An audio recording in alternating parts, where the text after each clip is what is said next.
Hare Krishna. So today we're continuing with the Nectar of Devotion portion of the ISKCON of DC Bhakti Shastri course. This is the sixth part, and we'll be covering chapters 12 and 13. And we're continuing with, first of all, we're continuing with the scriptural support of the various elements of sadhana bhakti, the 64 elements of sadhana bhakti that Rupa Goswami laid out in chapter 6. And then we're going to reach the last five, 60 through 64, are repeated because those are considered to be especially potent. And then in chapter 13, Rupa Goswami deals with those individually again. He gives actually his own take on those. He doesn't quote more scripture, he gives his own supporting verses. So we'll start.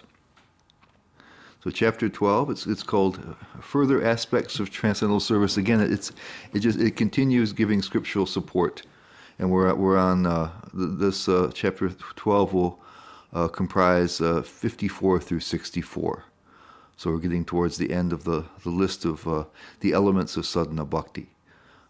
Chapter 6 was how to execute devotional service in practice, and so he gave all these different ways that you can practice devotional service. So item number 54 is hearing the revealed scriptures. It says, Prabhupada says, according to Srila Rupa Goswami, any book which gives enlightenment in the matter of advancing in devotional service is considered to be revealed scripture. So they're talking particularly about the bhakti scriptures. There's so many portions of the Vedas. And but for sadhana bhakti, and especially we're dealing with the uttama bhakti here, pure devotional service. We're talking about the hearing the revealed scriptures means hearing the scriptures related to bhakti exclusively. And the support he gives says that Krishna is pleased if one hears and reads them. And of course, pleasing Krishna is what we're trying to do in devotional service, so that's nice. And it says, one who keeps and offers obeisances to bhakti shastras, or scriptures, are free from sin, and they're worshipable by the demigods. It says the demigods will praise such people, that they're doing something very nice. They'll appreciate their activities.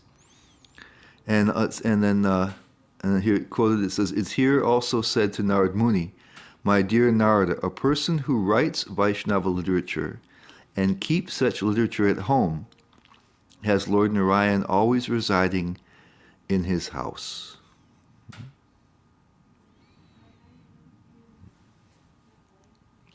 And then Prabhupada comments, he says, a person who has relished the transcendental bliss of Srimad Bhagavatam cannot be satisfied with mundane writings.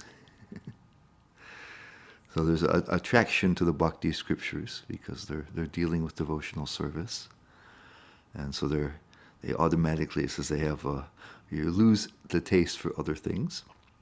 And then item 55 is residing in Mathura, or this also refers to Vrindavan. It's the Vrindavan's in the Mathura district. So whenever you see this, it also includes Vrindavan. And it's other holy places too, but Mathura is the one that's going to be mentioned basically mentioned pretty much in all the scriptural evidences, and it's also what Rupa Goswami will emphasize.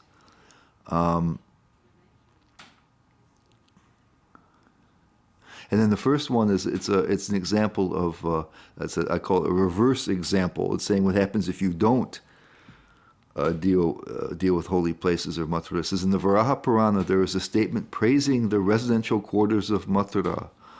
Lord Varaha tells the men of earth, any person who becomes attracted to places other than Mathura will certainly be captivated by the illusory energy. So if you don't deal with it, if you don't take up that particular if you don't reside there and want to reside someplace else, then it actually causes harm. So it's beneficial, but if neglected, causes harm. Prabhupada would always say that he created his temples and And he'll mention later on that you're supposed to, keep deities in your home. So we're supposed to somehow make sacred space. We can't all live there in the holy places.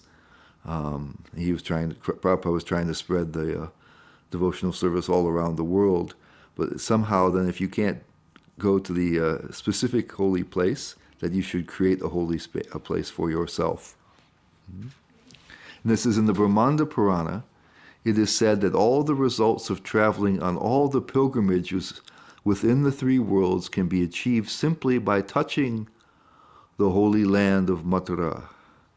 And in his commentary in the Bhakti Rasamrita Sindhu, Jiva Goswami says there's a word in the verse that's called Parananda Mayi, and he says that refers to prema.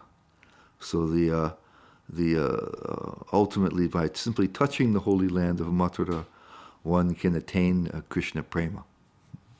Very, very significant.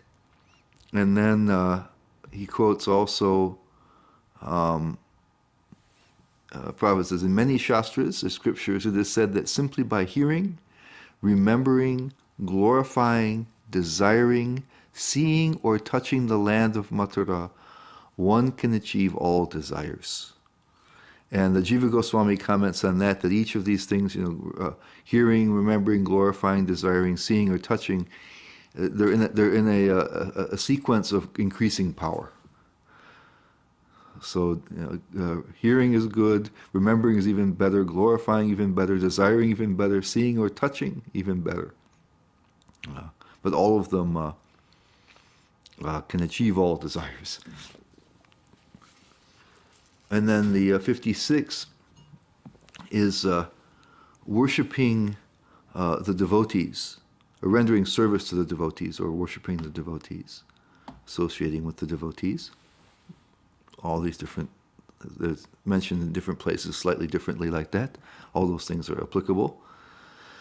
And there's the famous verse is quoted where Parvati asks her husband, Lord Shiva, about the the best, topmost, as Prabhupada would say, type of worship. And he says that worshiping Lord Vishnu is the best, but even better than that is worshiping the Lord's devotees.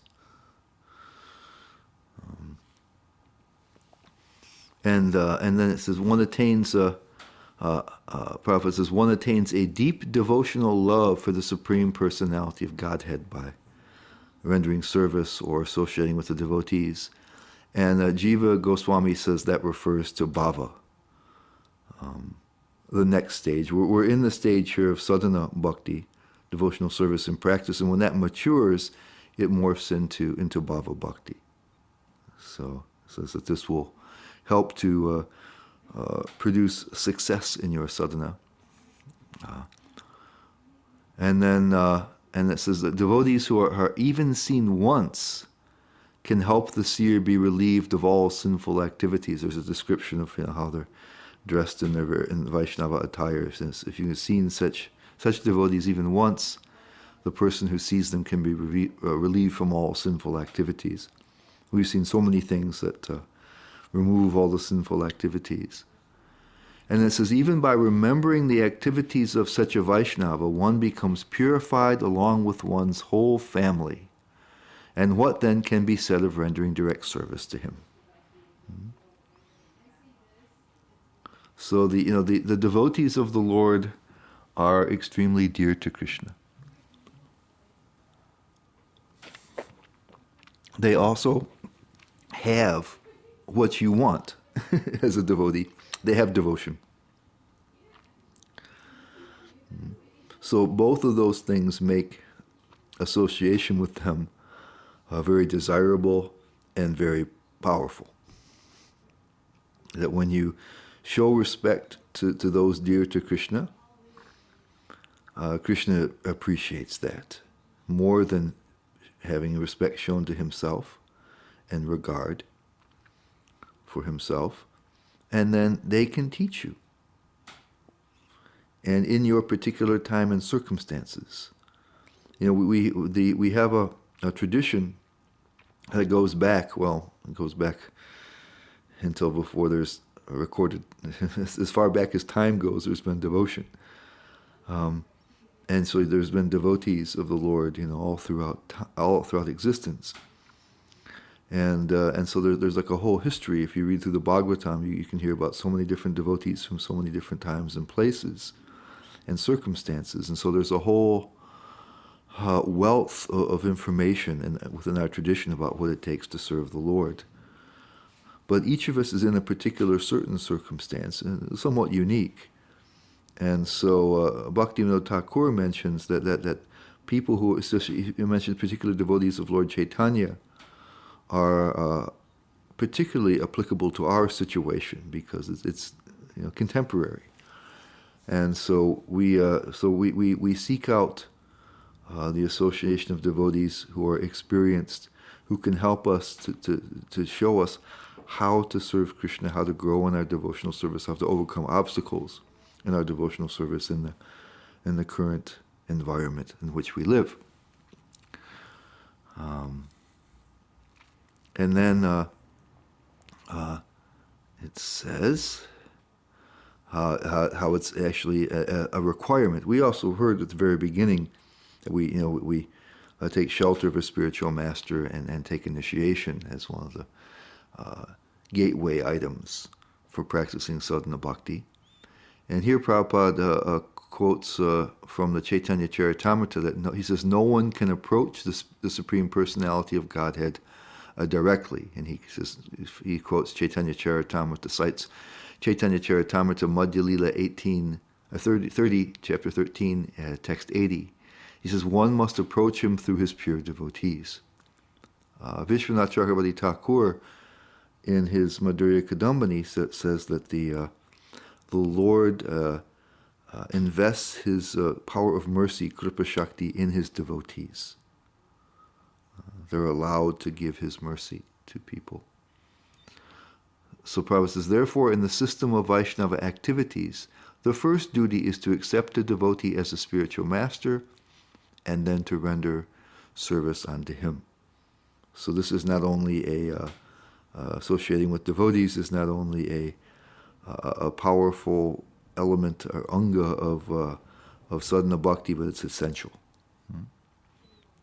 And then in the Bhakti Rasamrita Sindhu itself, 1-2-219, Jiva Goswami, just the verse itself, Rupa Goswami, says that the various ways that the Lord is worshipped also applies to the devotees. And if we remember from the very beginning, when there was the definition of pure devotional service, Uttama Bhakti, that says it was service rendered to Krishna, and Jiva Goswami commented that Krishna meant his expansions and his devotees and things associated with him.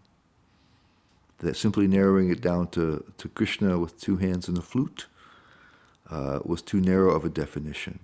So here Rupa Goswami says that in the different ways that you can worship the Lord, you can worship the devotees in similar ways. They're that much connected with Krishna. Actually, you can't think of Krishna. Prabhupada used to always, he objected to pictures of Krishna. Sometimes you just see Krishna with an Om sign. And he didn't like those kind of depictions because he said Krishna is always with his devotees. Because we have to understand, Krishna says he's the embodiment of rasa or relationship. That's what he is. That's how he's described.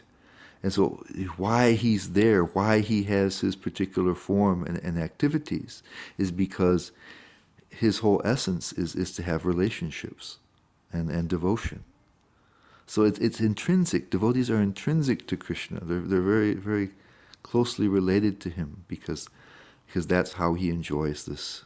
That he's made that the purpose of his life.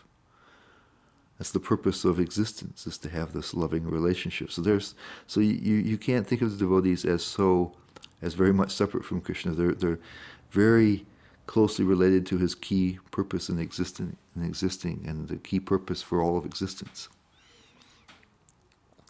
And then 57 is serving the Lord according to one's position. In the Padma Purana, there is a statement that one should perform the ceremonies for the Lord according to one's financial position. everyone should observe the different ceremonies and celebrations of the Lord by all means. And it's interesting, I think there's a kind of the ultimate, I've seen here, the ultimate fundraising verse is given here. In the Bhakti Rasamrita Sindhu, 1-2-220, it says that by performing a festival in the temple, it mentions that these are festivals in the temple, so that Prabhupada says according to one's financial means. So I say, like, by sponsoring a festival in the temple, it says one attains Nityam Hariloka Mahotsavaha. One will experience an eternal festival in the Hariloka, Krishna's abode. Nityam means eternally, and Hariloka is Krishna's planet, is the planet of the Lord, spiritual world. And Mahotsava is a festival. So it says if you make a festival happen here in Krishna's temple, then awaiting you is an eternal festival in Hariloka, Krishna's world. So I guess if there's I can't think of a better verse than that for encouraging people to support festivals in temples, as that one. And then 58 is performing devotional service in the month of Kartik. And particularly, we celebrate the Damodar Leela. We chant the Damodar Astakam, offer ghee lamps to Lord Damodar. Celebrate that pastime where he's tied up by Mother Yashoda. That's what's being referred to here in particular. And the Prabhupada says, it is said that just as Lord Damodar is very dear to his devotees, so the month known as Damodar or Kartik is also very dear to them. In their commentary on Bhakti Rasamrita Sindhu, Jiva Goswami and Vishwanath Chakrabarti Thakur give a different reading of that verse, and they say, so I guess this can also be said to be true, they say that just as Lord Damodar is affectionate to his devotees, the word in the verse is Bhaktavatsal, is affectionate to his devotees, his month is also affectionate to them. So the Prabhupada is saying that Damodar is dear to his devotees, and because he's dear, his month is also dear to the devotees. That's why they want to worship him in that time and celebrate that. And they're saying that because Damodar also loves his devotees, his month also loves them, and by doing even a small amount of service during that time, you get a great effect. So you get two sides of that equation there. That the devotees are inclined to perform some kind of service and celebrate those pastimes because Krishna, Lord Damodar, is dear to them, and therefore his month is dear. And because the devotees are dear to Damodar and and the devotees are dear to his month, then anything done in that time has increased effect. So it's beautiful how that goes. Prabhupada says, the execution of devotional service during Urja Vrat, that's talking about celebrating Lord Damodar's Leela, in the month of Kartik is especially recommended to be performed at Mathura. This system is still followed by many devotees. He said people come to Mathura or Vrindavan and do that. And Prabhupada says the purport, a typo here in my PowerPoint, I say he purport, it says the purport is that the Lord does not award devotional service to ordinary persons who are not serious about it. But even such unserious persons who execute devotional service according to the regulative principles during the month of Kartik and within the jurisdiction of Mathura in India are very easily awarded the Lord's personal services. Otherwise, they can get other benefits. That's kind of easy. But generally, to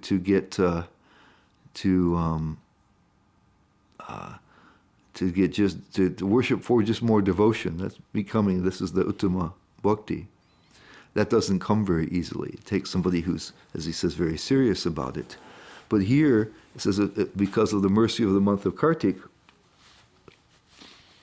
they can easily get that, even if they're not so serious. So if we're a little serious, we can happily imagine what we might get from that.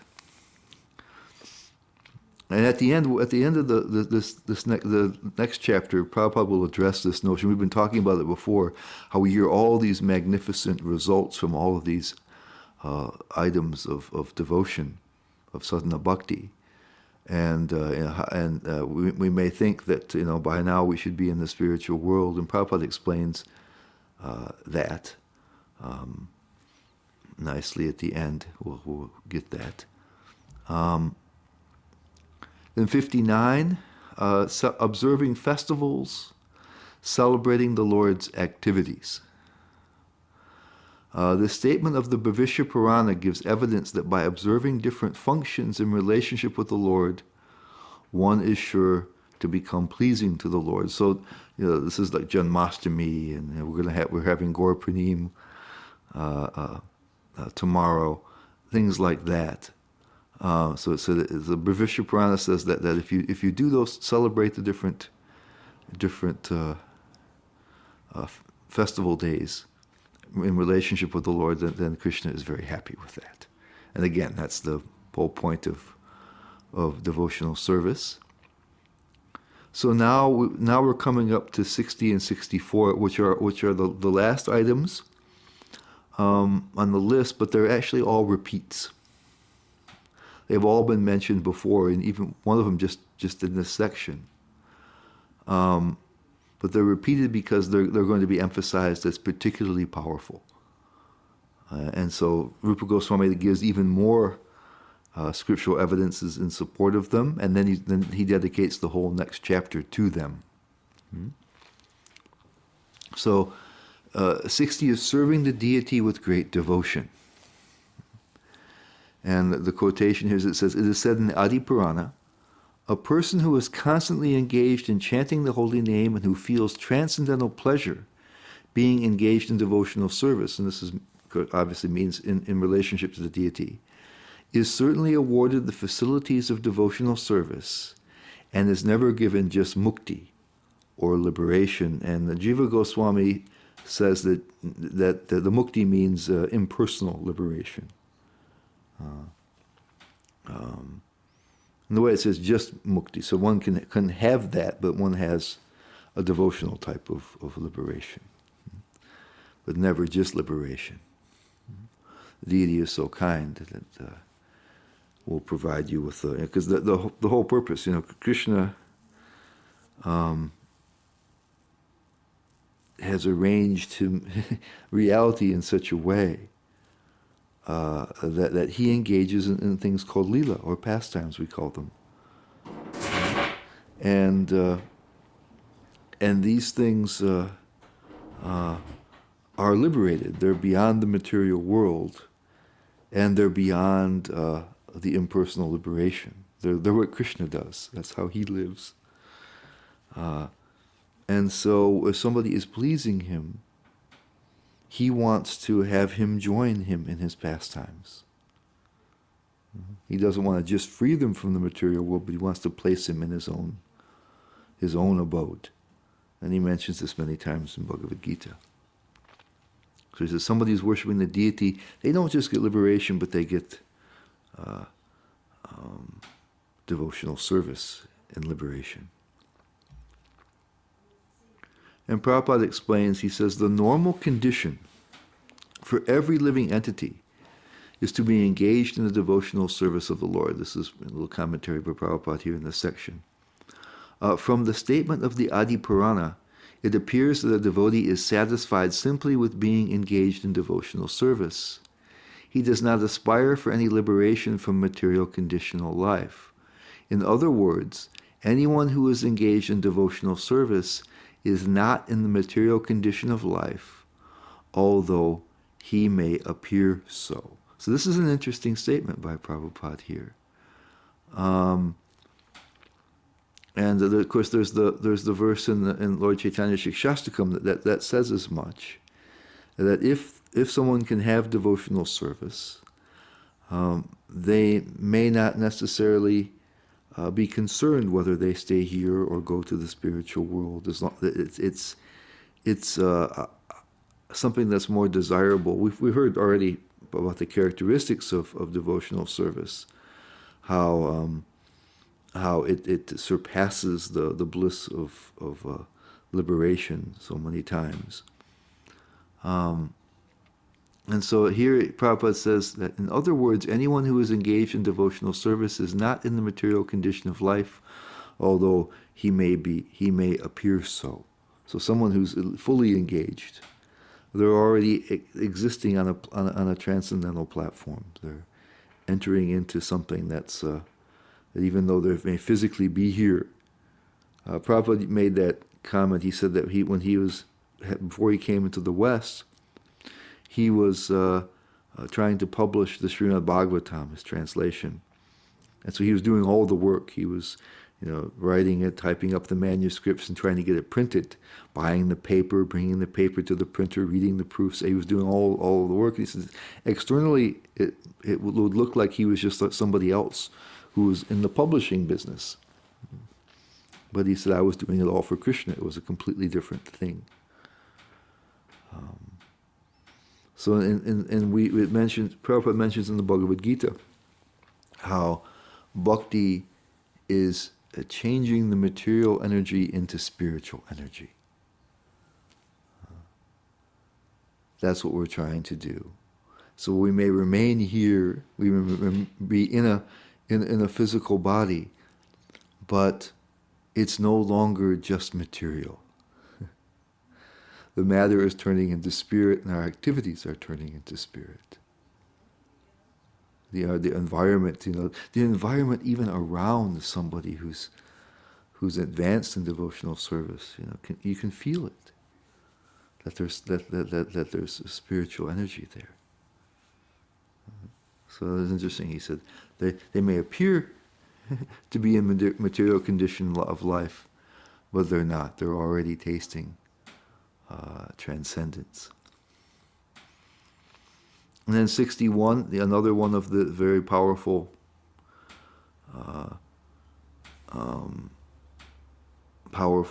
five powerful forms besides the deity is a recitation of Srimad Bhagavatam among the devotees. And I think if we take a look, we'll notice how these five things are integral in our temple experiences, even if we just take the morning service. There's Srimad Bhagavatam class in Prabhupada set up in his temples, how he was really taking advantage of these five items. And there's a quotation from the first canto, that's being the different elements are being quoted here. When the mango fruit becomes ripened, it is the greatest gift of that tree. And Srimad Bhagavatam is similarly held to be the ripened fruit of the Vedic tree. So there's the verse that says where the Srimad Bhagavatam is the ripened fruit of the Vedas. So the Vedas contain all different types of knowledge, but the ripened fruit, the best part of that tree of knowledge, is the Srimad Bhagavatam, because it simply deals with this Uttama Bhakti. There's so many glorifications, how it's filled with the transcendental rasas.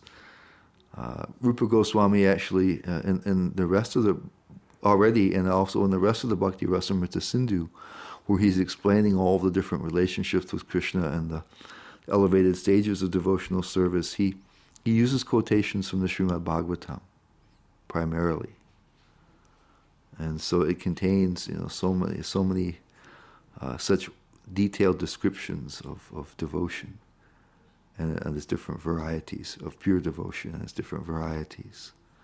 So it says it's not only the fruit, but the ripened fruit. And it says, and this ripened fruit becomes more relishable when first touched by the beak of a parrot, or shuka. Srimad Bhagavatam has become more relishable by being delivered through the transcendental mouth of Shukadev Goswami. So when the Shastras, or any of them, especially Srimad Bhagavatam, is spoken by especially advanced devotees, it becomes even sweeter because they can explain it very beautifully. They have realization of it. You can feel their appreciation of it. They can express it in ways that you can understand very nicely. The power of their association helps you to understand it.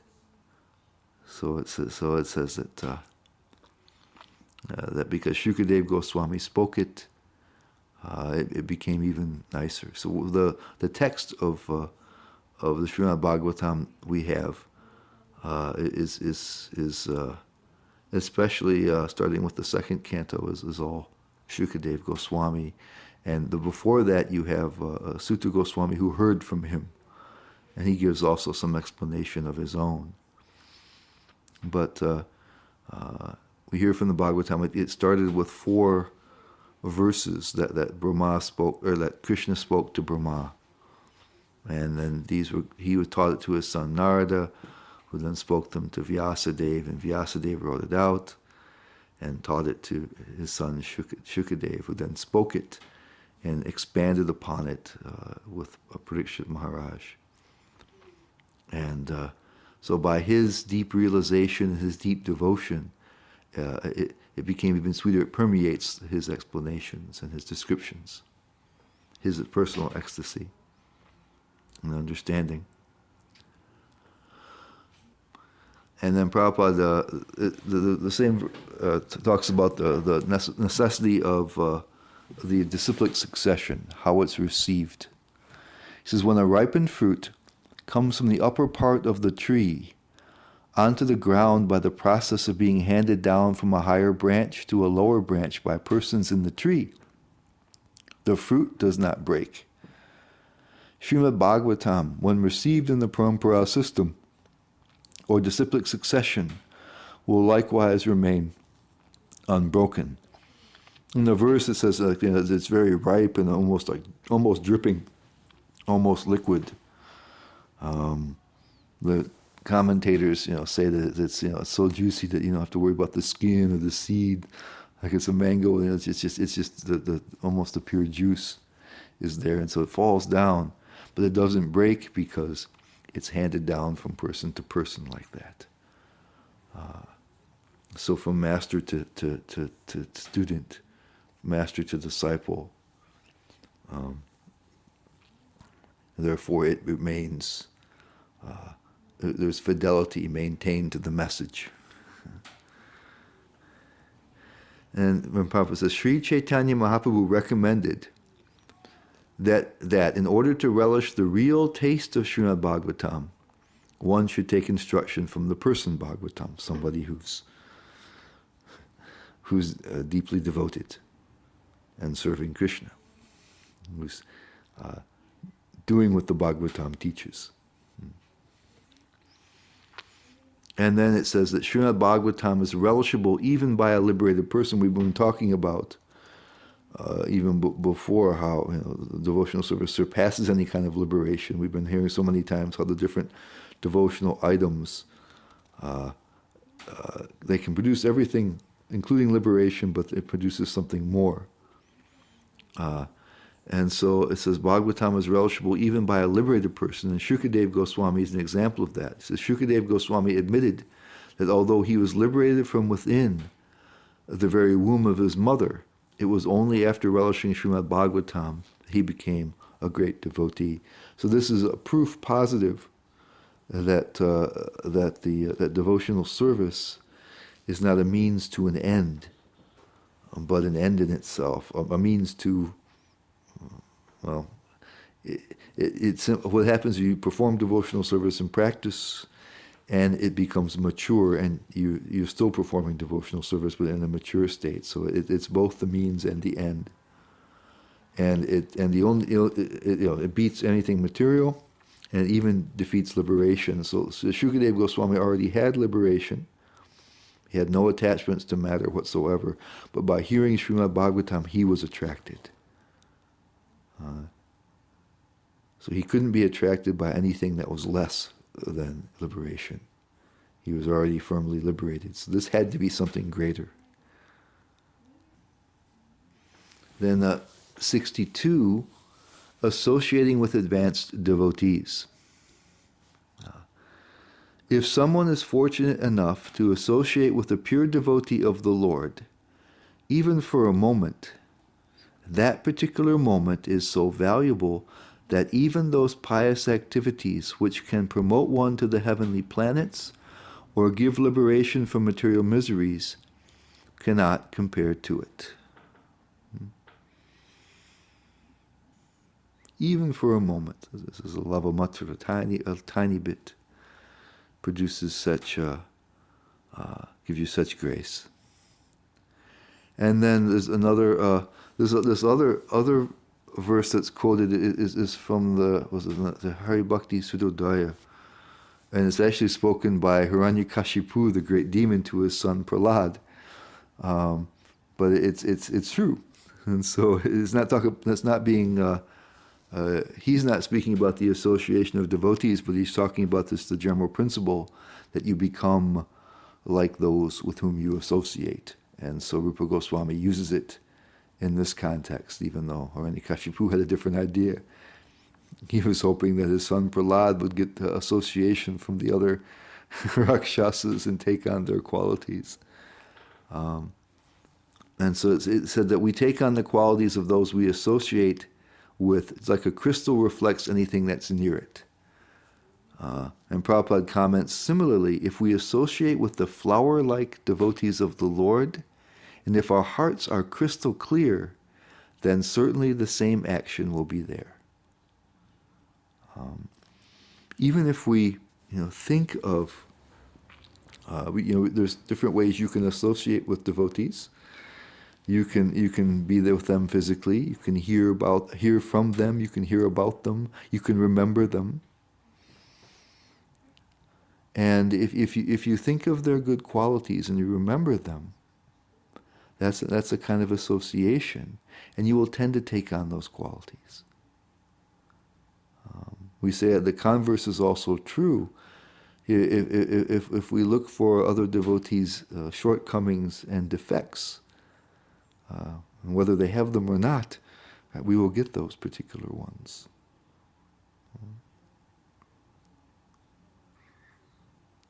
So that's one of the ways where we, of course, can lose ground. But it's also the best way we can gain qualities that we would like to have.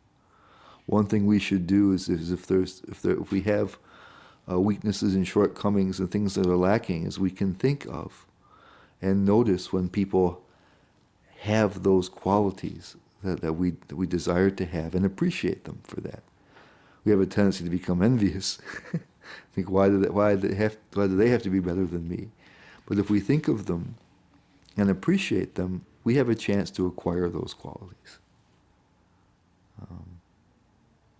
And so in Bhagavatam, one of the things that happens in Srimad Bhagavatam is you get to hear so many accounts of so many devotees, and you can understand their exalted qualities, and you can begin to acquire those.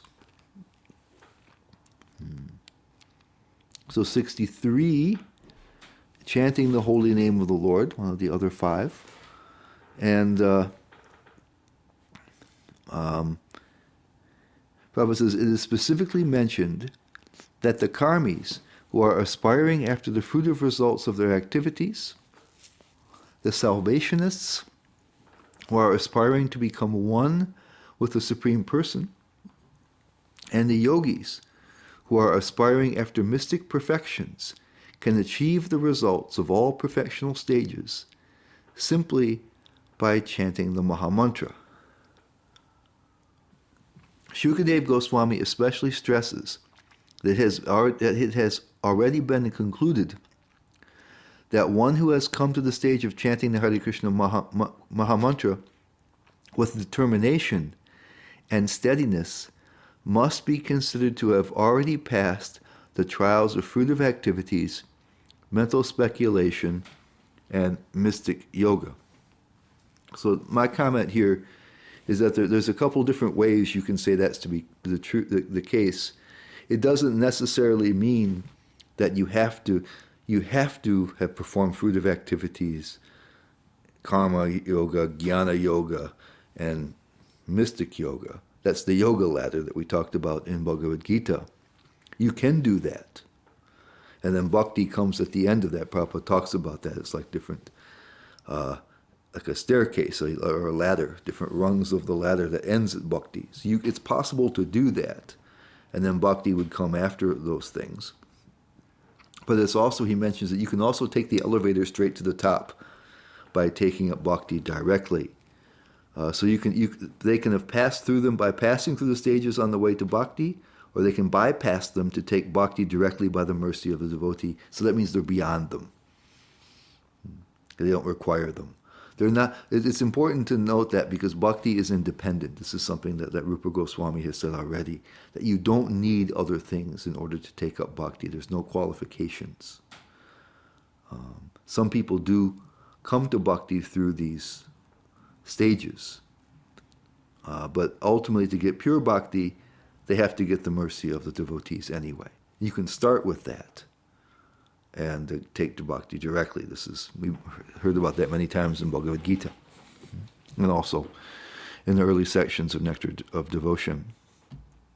And Prabhupada says, the same thing is confirmed in the Adi Purana by Krishna.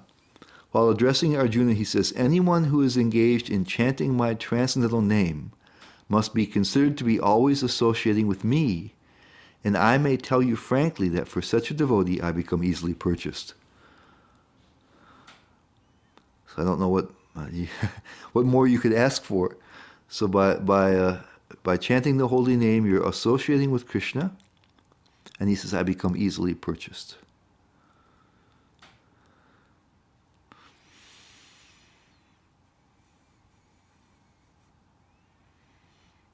There's not much more you can say about that. That's just it's so mind-boggling. So not only previously it was saying that people have all these other type of desires. They can get those desires, but devotional service produces something so much beyond that. So this is further proof. This is my own comment of the superiority of chanting, since the other processes cannot give this benediction. They can't give you Krishna. But the holy name gives all the benedictions that the other processes give. So they can only give, the other processes can only give what they can give. This can give all of those if you were silly enough to want them instead of Krishna, or they can give you Krishna.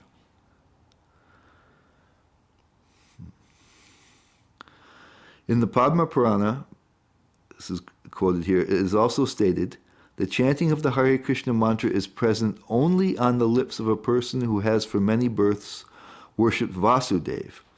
Now this was interesting when I looked at that. When I read that way, in the Padma Purana it is also stated that chanting of the Hare Krishna mantra is present only on the lips of a person who has for many births worshipped Vasudeva. It seems to me that then having many births of worshipping Vasudeva is a prerequisite. That's how I would understand that. That you'd have to take many births as a devotee before you could start chanting. And that seems to contradict our general understanding that anybody can take up the chanting of the Hare Krishna mantra by the blessings of the devotees. And so looking at looked at the verse, the original verse there in the Bhakti Rasamrita Sindhu, and the word given was that they were chanting sada, or always. And so the way I see it then is that what Prabhupada was meaning to me was meaning to the intended meaning that he was saying there is that only the holy name is on the lips of the persons described, that they're chanting all the time, they're sada.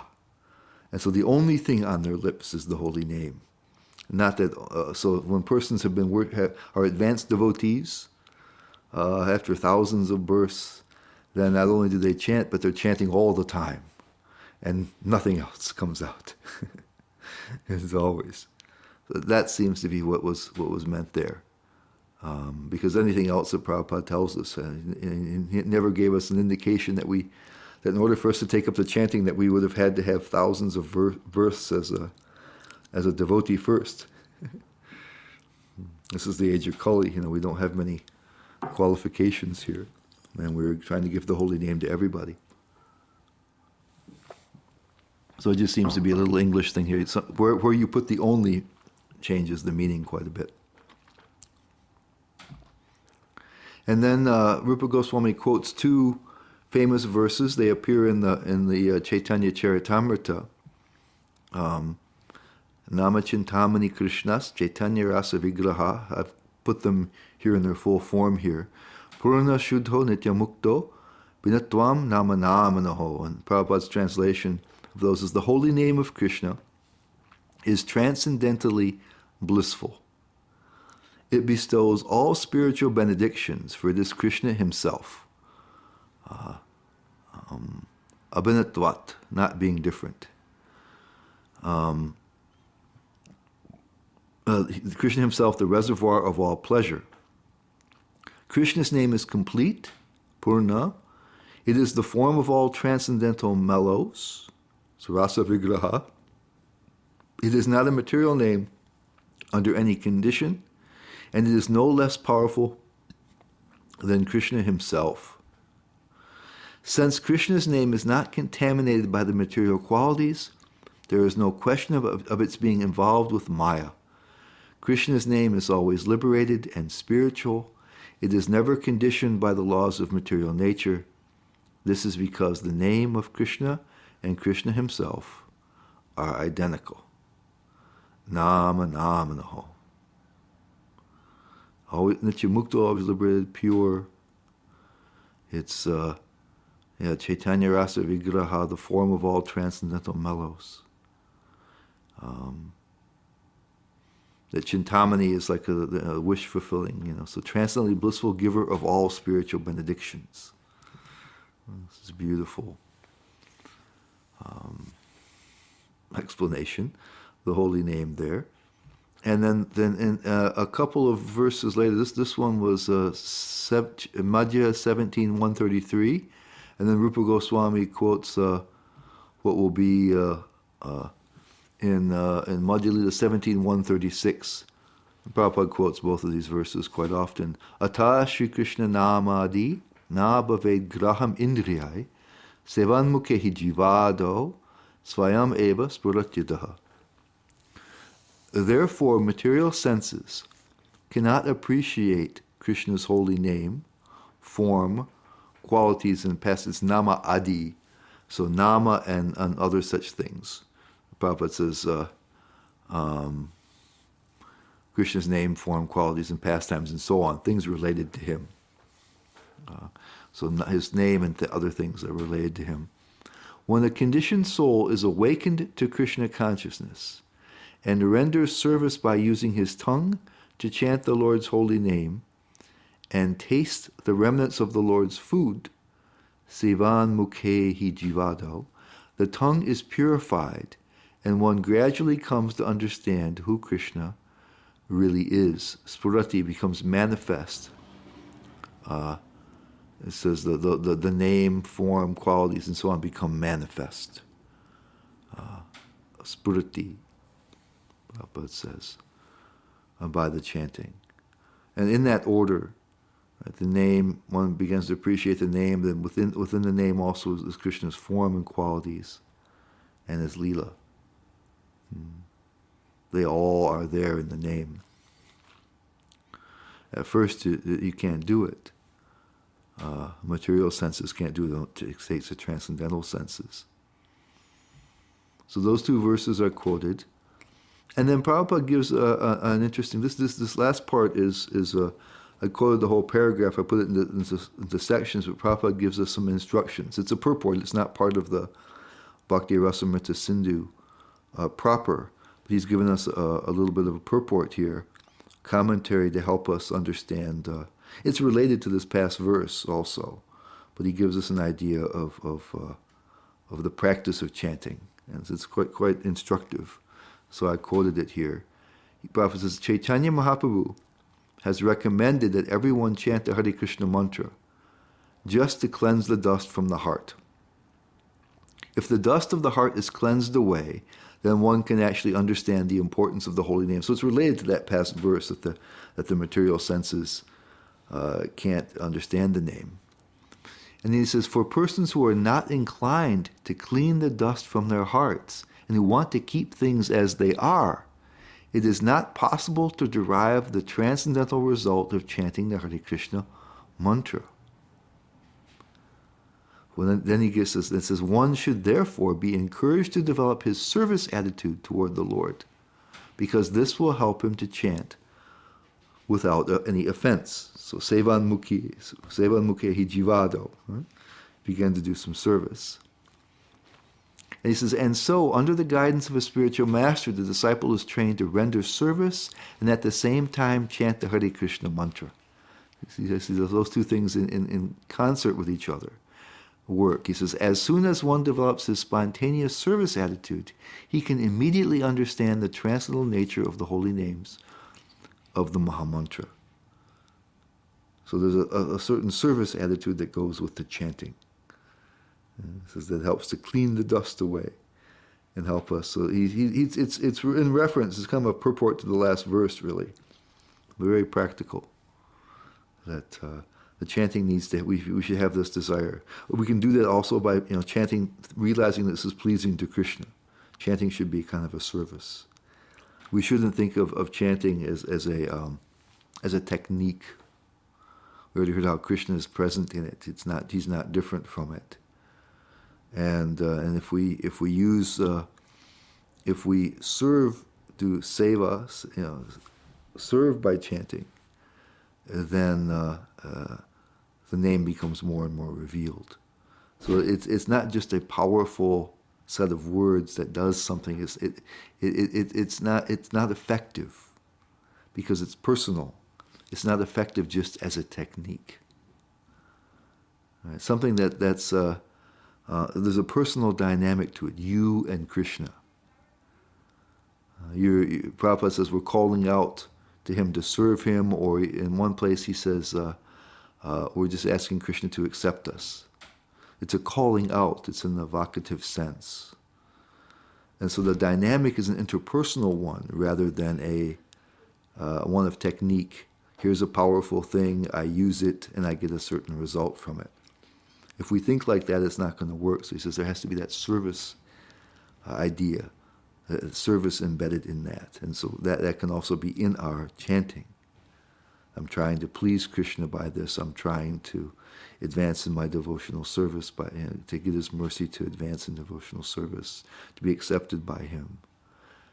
And then Krishna acts in a personal way and helps us.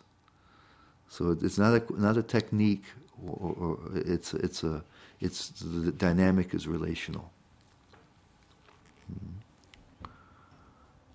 And then the last of them, these most potent ones, and the last of this whole list of 64 items of sadhana bhakti, is living in Mathura, or this is a holy places, but Mathura is mentioned. And Prabhupada says, after attainment of the Brahmabhuta, so he's quoting the Srimad Bhagavatam 4:30-20, liberation stage, one can further advance to engagement in devotional service. So this attainment of transcendental loving devotional service to the Lord is the goal of life, and it can be achieved very easily for one who lives in Mathura Mandala, even for a few seconds. So one can get devotional service just from a few seconds. And then it says, in the Vedic literature it is also stated, how wonderful it is that simply by residing in Mathura, even for one day, one can achieve a transcendental loving attitude toward the Supreme Personality of Godhead. This land of Mathura must be more glorious than Vaikuntha Dham, the kingdom of God, because of how merciful it is.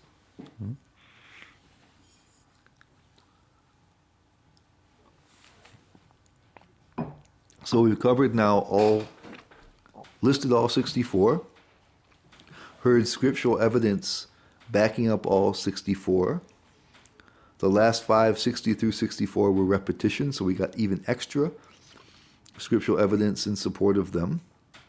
And now Rupa Goswami is going to dedicate a section to them where he gives his own glorifications. And so chapter 13 is 5 potent forms of devotional service. And Prabhupada says, Rupa Goswami has stated that 5 kinds of devotional activities, namely, residing in Mathura, worshipping the deity of the Lord, reciting Srimad Bhagavatam, serving a devotee, and chanting the Hare Krishna mantra, the ones we just covered, are so potent that a small attachment for any one of these 5 items can arouse devotional ecstasy, even in a neophyte. This means a bhava bhakti.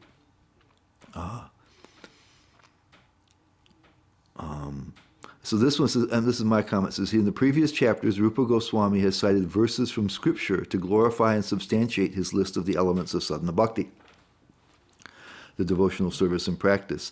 In this chapter, he glorifies the final 5 items in his own words. He creates his own verses. These are not quotations from scripture. He's already supported them each twice with citations from scripture. He now speaks from his own heart.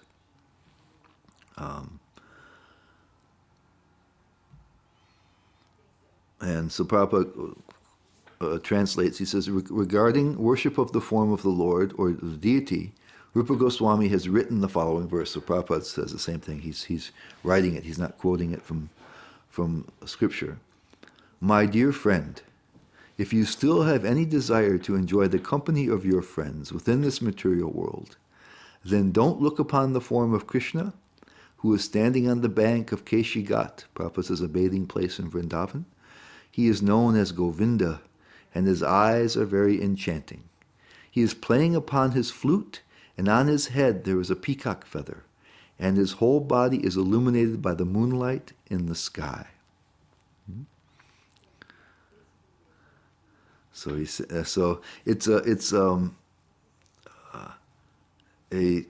a reverse kind of glorification. Instead of saying that you should go see Govinda, if you desire any of these worthless things, company of your friends, desire of Prabhupada says friendship, society, and love. And he says, then don't go see Govinda, because if you do, then you're going to lose them. So it's using a little poetic device here to give a kind of a backhanded compliment to seeing the deity, especially the deity of Govinda. If you want to keep your material attachments, don't go there, which means because it will remove them. So that's the glory of it. The Prabhupada says the purport of this verse is that if someone becomes attached to the Sri Murti, or deity of Krishna, by worshipping at home, then he will forget his relationships of so-called friendship, love, and society. And he recommends, Prabhupada says, that's why we should, everyone should have deities in their home. That's what he says. So that will remove all of our material attachments by seeing and serving the deity. Rupa Goswami further writes, and so this is my dear foolish friend, I think that you have already heard some of the auspicious Srimad Bhagavatam, which decries seeking the results of fruitive activities, economic development, and liberation. I think now it is certain that gradually the verses of the 10th canto of Srimad Bhagavatam describing the pastimes of the Lord will enter your ears and go into your heart. So again, it's the reverse, right? You're my dear foolish friend. Now you've gone ahead and heard Srimad Bhagavatam, and now you don't want the results of fruitive activities. You don't want economic development, and you don't want liberation. Look what you've done. Now just look. Right? First, the one person foolishly went to see, they were warned, don't go see Govinda or you're going to lose everything. And now some poor fool has heard Srimad Bhagavatam and lost all of these other material desires. So it's a particular type of poetic device that glorifies it in a kind of a backhanded way. I can see what you've now look what you've done, you foolish person. You've lost all of your material desires by hearing Srimad Bhagavatam. Prabhupada says, the Bhagavatam deals exclusively with devotional service. Only one who studies Srimad Bhagavatam in the spirit of renunciation can understand the pastimes of the Lord, which are described in the 10th canto. In other words, one should not try to understand the topics of the 10th canto, such as the Rasa Lila love dance, unless he has spontaneous attraction for the Srimad Bhagavatam. Now this verse and the one after it, in the translation of the Bhakti Rasamrita Sindhu, it's done a little bit differently, and of course the Sanskrit sometimes can be translated in different ways, but I kind of suspect that here was a place, Prabhupada said when he did summary studies like this is a summary study of the Bhakti Rasamrita Sindhu, that he can take a little bit of poetic license, and he said, I can do what I want. And so I think he may have taken a little bit of poetic license here out of concern for us misinterpreting what was said there. And he's trying to put us on the right path.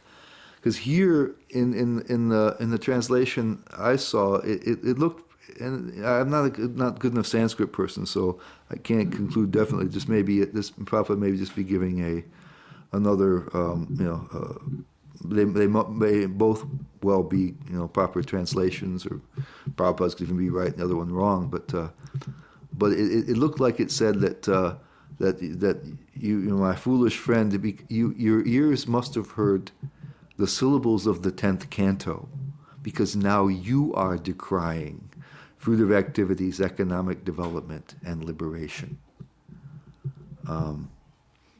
And so again, it would be similar to the way that it seemed that seeing Govinda, seeing the deity, was being discouraged. Here, you foolishly heard the 10th canto, and here Prabhupada is saying that you must have heard the Bhagavatam, and now you're ready to hear the 10th canto. And he talks very carefully about how the 10th canto, we need certain requirements. I fear that.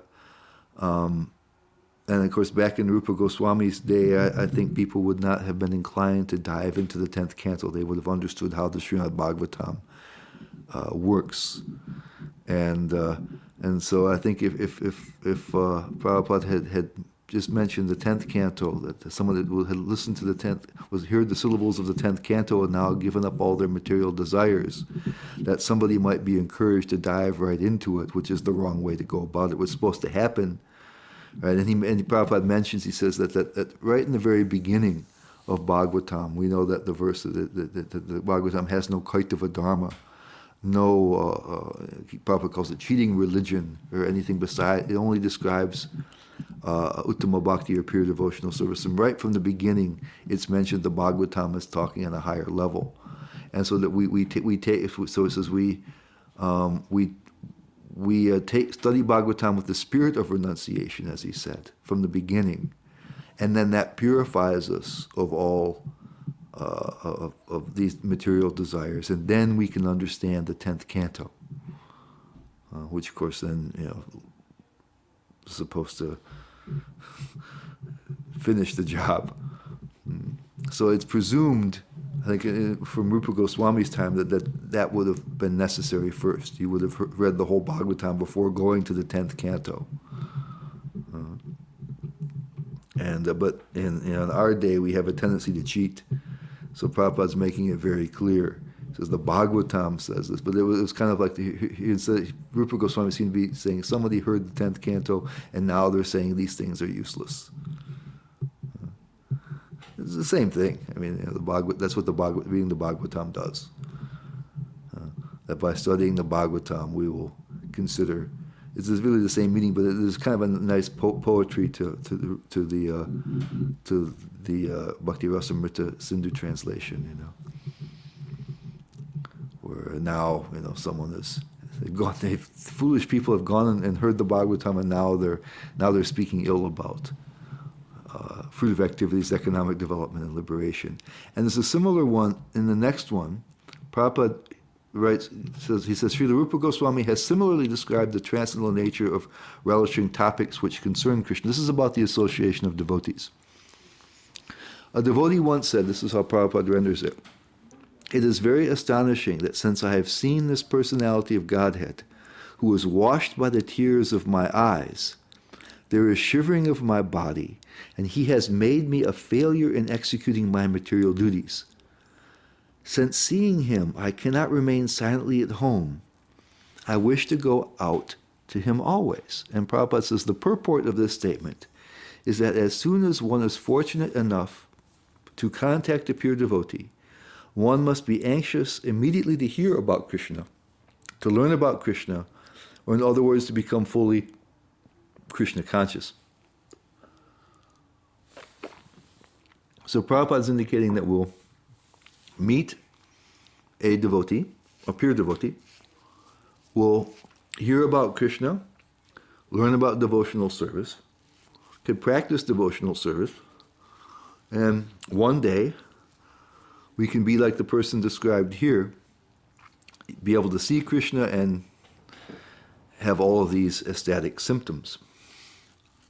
In a verse in the Bhakti Rasamrita Sindhu, the translation that I saw, and I looked at the verse, and it doesn't seem to be Krishna mentioned.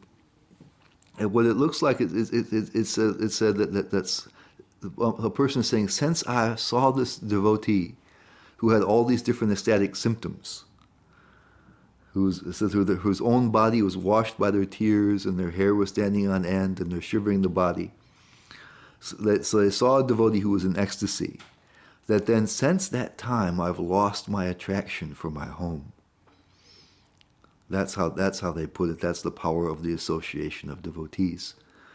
And I'm thinking that Prabhupada, if he used a little poetic license here, it was because also we might think that we need to go and find somebody who's showing these ecstatic symptoms. And we're going to find out later on that when we reach the chapters on Bhava Bhakti, that Rupa Goswami defines somebody in Bhava Bhakti in terms other than those, because they can be faked.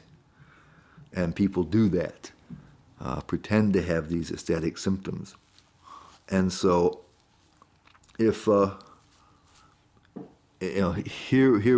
we're supposed to do is find a genuine, as Prabhupada says, we find a genuine devotee, hear from them about Krishna, and then we can even come to the point where we have ecstasy like that. That's really what's supposed to happen. But we might think that if we take Rupa Goswami kind of at face value there, that this devotee has seen somebody, we have to look for somebody who's manifesting symptoms of ecstasy. Generally, it says that the people conceal those things. They don't want people to imitate them. They're something that come with real advancement. And so it's quite. If you see somebody exhibiting those, like Prabhupada, a few times exhibited transcendental symptoms, but quite briefly, and just some of them. But he was the kind of person that if you associated with or saw for a moment, you could attain, the removal of your material desires. The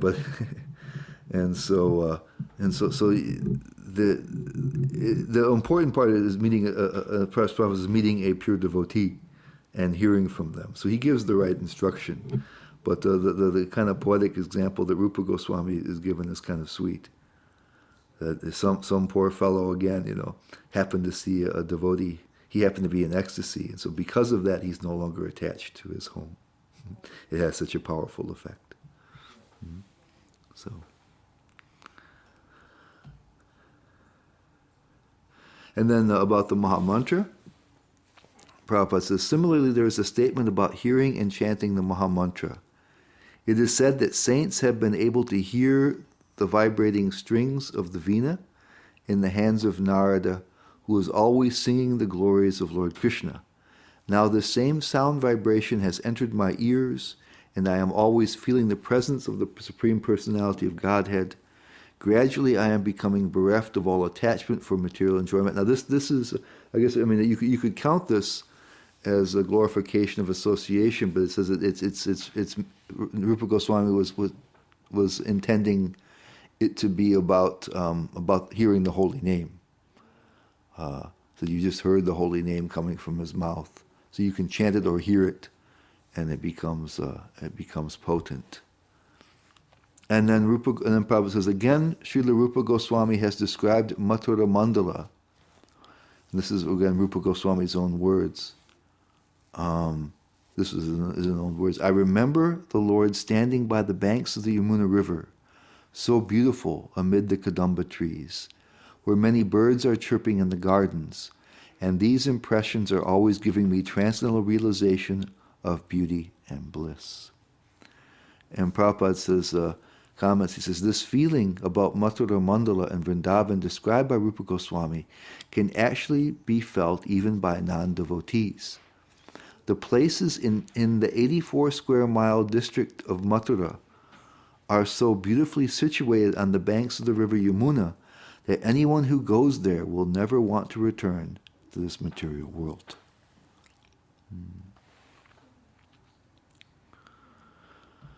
Then there's, so that covers the 5 items, and then there's some extra kind of commentary at the end by Rupa Goswami and also by Prabhupada.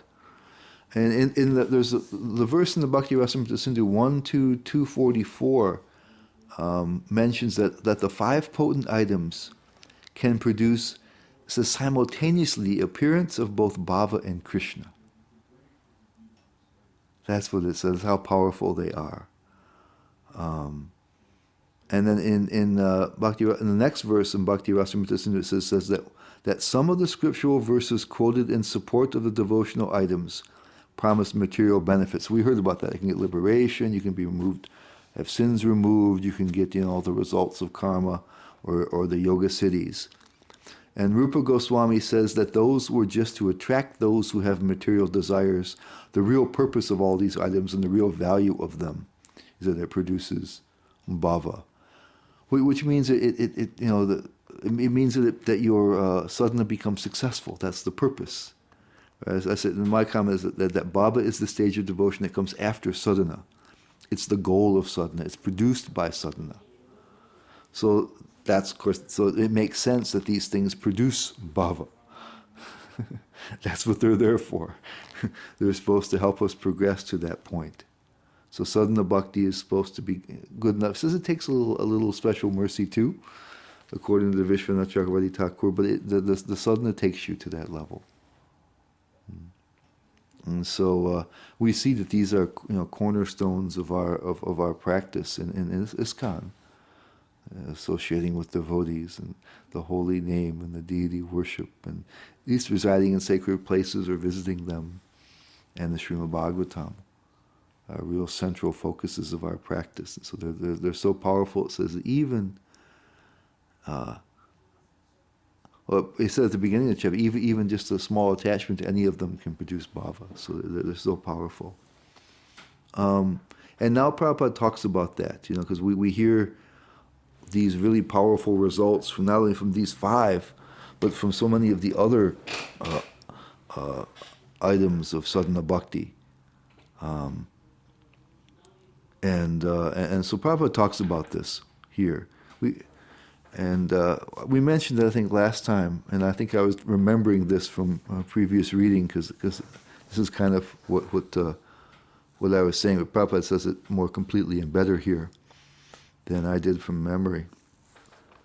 Prabhupada says, in these statements about devotional service, sometimes it may appear that the results have been overestimated, an exaggeration of some kind, but actually there is no overestimation. Some devotees, as revealed scriptures give evidence, have had immediate results by such association, although it is not possible for all. And he gives the examples. He says, for example, the Kumaras immediately became devotees simply by smelling the incense in the temple. Bilvamangala Thakur simply heard about Krishna and then immediately gave up his beautiful girlfriend and started out for Mathura and Vrindavan, where he became a perfect Vaishnava. So he says, though these statements are not overestimations, nor are they stories. They are actual facts, but are true for certain devotees and do not necessarily apply to all. These descriptions, and then he says, these descriptions, even if considered overestimation, so he says, even if you don't believe it, they must be taken as they are in order to divert our attention from the fleeting material beauty to the eternal beauty of Krishna consciousness. And for a person who is already in contact with Krishna consciousness, the described results are not unusual.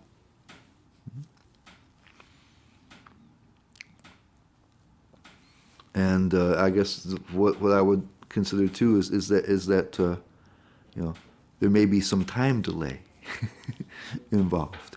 But just going through all these different items, I've found some greater enthusiasm in different elements of my practice. Thinking about the potential power and benefits of all these different things. We're given so many different gifts in devotional service and going to see the deity and things, and all these different, so many different items are there, and they're all so powerful. And when we can partake of them every day, it's really awesome. And I really think it's worthwhile going over this section of Nectar of Devotion on kind of a regular basis to keep the enthusiasm very high, because even if it doesn't happen immediately, the promise is it's going to. And then, let's see, I think we just have a little bit more here. And then in the Bhakti Rasamrita Sindhu 1.2.246, it says that the duties prescribed in the Varnashram system, or karma, the auspicious activities, are not a component of bhakti. It means that they're not required for bhakti, and they can't give this. They can't be a substitute. They can't give the same result as bhakti. There's something separate.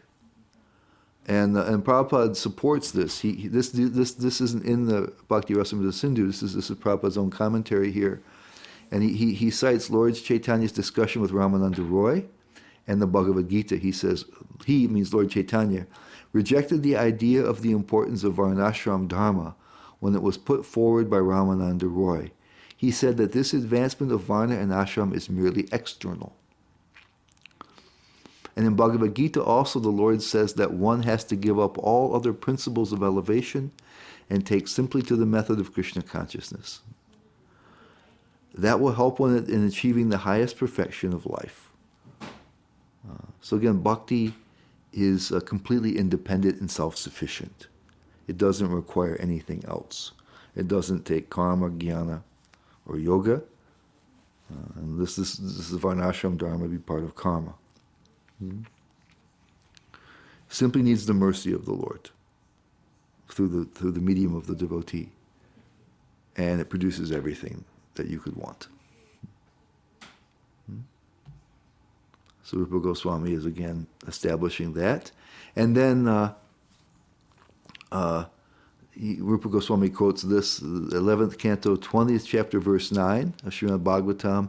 The Lord himself says, Prabhupada translates, he says, one should execute the prescribed duties of Varna and Ashram as long as he has not developed spontaneous attachment for hearing about my pastimes and activities. So if the direct devotional practices are not attractive enough for one to take up in earnest, and it says one should then keep doing the pious activities. It says in the 7th chapter of Bhagavad Gita, right, that the 4 types of pious sukritas come to devotional service. And it's described elsewhere. I had to do some research on that from one of the Bhagavatam verse classes I was giving. Because one place Prabhupada said it was necessary to go to perform the activities of the Varnashram Dharma in order to attain bhakti, which seemed to be, and he quoted that verse of the four pious sukritas, and so it seemed kind of puzzling because other places he says different things, and And so it means for somebody who doesn't have the mercy of the devotees, it's through the pious activities that they finally can get a chance to take up, we understood it to be mixed devotional service. We described that when we talked about the 7th chapter, and also when we talked about the early chapters here of Nectar of Devotion. They take up a mixed devotional service. They can then come to pure devotional service through the association of the devotees. But someone can come directly to the association of the devotees, to Uttama Bhakti, or pure devotional service. So they're useful only if one isn't able to take up bhakti directly. They're not required, and they're not substitutes. That's pretty clear. So that concludes chapters 12 and 13. We're just going to do. We're going to do. There's 19 chapters we're going to do. So we'll do 14, 15, 16, 17, 18, and 19. So 3 more classes, 3 more sessions, and the Bhakti Shastri Iskana DC course will be finished. I believe that's how it's going to go. And maybe 3 more weeks. So that's the end of today.